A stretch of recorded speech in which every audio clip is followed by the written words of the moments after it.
During the pandemic, mental health-related visits to the emergency rooms rose sharply amongst kids and adolescents. Now, a new report by the CDC says there are signs of improvement, but mental illness remains a big health problem, especially with teenage girls. Why is the illness affecting more girls than boys? We're joined now by Dr. Drew Pinsky, who specializes in mental health and addiction. Thank you so much for coming in. It's a privilege. This is such an important topic, especially parents are really racking their brain to figure out what is going on here. Well, there's so much going on, and it was just very predictable too. When the lockdowns occurred, I remember back years ago screaming, and we gotta prepare for the fact that there's going to be consequence from all this. Social isolation is very bad for humans, particularly bad for that middle adolescent to later adolescent years when they're forming their sense of themselves and themselves with their peers. I want to report to you another study that just came out. This is the CDC Biennial Youth Risk Behavior Study. I think we have some data on that there, showing that girls were 57% likely to be persistently sad and hopeless. Oh. Right? And 30% with serious suicidal ideation, as opposed to 14% of boys. So it is very serious. Now, this is from 2021. And I will tell you, my peers who are working a lot with adolescents tell me they feel as though it's even worse. Really? Yeah, things have been getting bad since the pandemic. And the reason, you asked the reason why girls, in this particular study that was published in JAMA, they said, quote, girls had, quote, greater need for levels of emotional intimacy. So social connection, the lack of social connection, had a deeper impact on the young girls. And I have to imagine, you know, you talk about the social isolation. We've talked about loneliness in this country, and that it was already a problem. Right. And then we just exacerbated it with lockdown. So, you know, I know a lot of kids too who turn to then online and wanting to have community online, but that can also be problematic. We know for sure online makes things worse. Okay. Going and comparing yourself online, and that young girls, teen girls, are especially prone to being hurt, harmed. We know this. This is incontrovertible now at this point. We know for sure. So we should start to look at screens the way we've looked at tobacco over the years. Really? Oh, absolutely. The fact that friends of mine that work in this field of adolescence and screens limit their kids to 1 hour a day.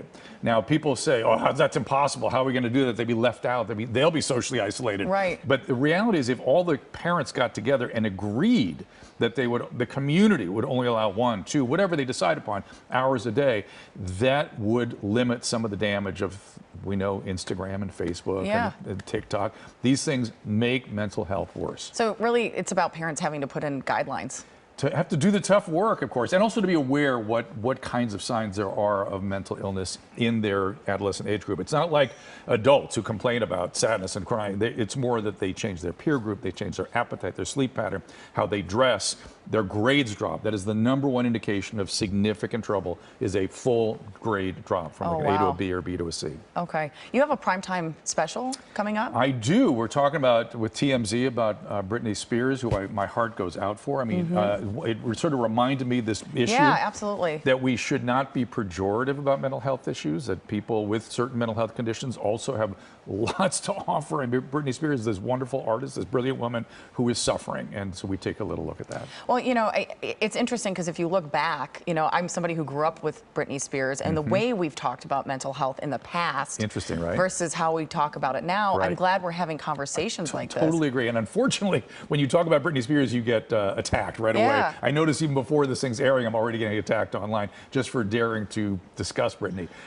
We wish Britney absolutely the best. I'm glad she's out of that conservatorship. But she has a real illness that she has to take care of, and it's an opportunity to talk about that condition. And we need to talk about Oh my goodness, these are common conditions. And well, especially when you look at the numbers you have. Why we treat conditions below the neck differently than above the neck is bizarre. Brains get sick, hearts get sick. No big deal. We can handle these. Are medical conditions with medical solutions that are very, very, very effective. You have a streaming show. Yes. Called Ask Dr. Drew. I do. You take questions. We do. It's also, I do interviews. It's an attempt to sort of open up some of the paranoia that has been running around these days, particularly around vaccines and around COVID. And I just interview people that perhaps have been canceled and try to see if we can learn something. And I have. For each one of them, I've learned something very interesting. Can you give us a couple examples? Like Jay Bhattacharya, for instance. This is a wonderful epidemiologist from Stanford that was completely destroyed by some of the public health officials. And this is a man that is one of the leaders in academic medicine. And he has some really interesting ideas about what we should have done and what we should do next time. Okay, well, to reach you, Yes. Ask Dr. Drew, you can go to drdrew.tv. There it is. There it is right there on your screen. Really appreciate you coming in and having this conversation. Pleasure. And I think, as I said, just such an important conversation when you look at It the numbers. is. And We've got to think about, we've been worrying about one health condition. We there need to are look at the other. others. Don't leave them all out. There's not just one. We are a biological being with a whole range of things we need to pay attention to. Absolutely. Dr. Drew, thank you. Ruta Pay, back to you.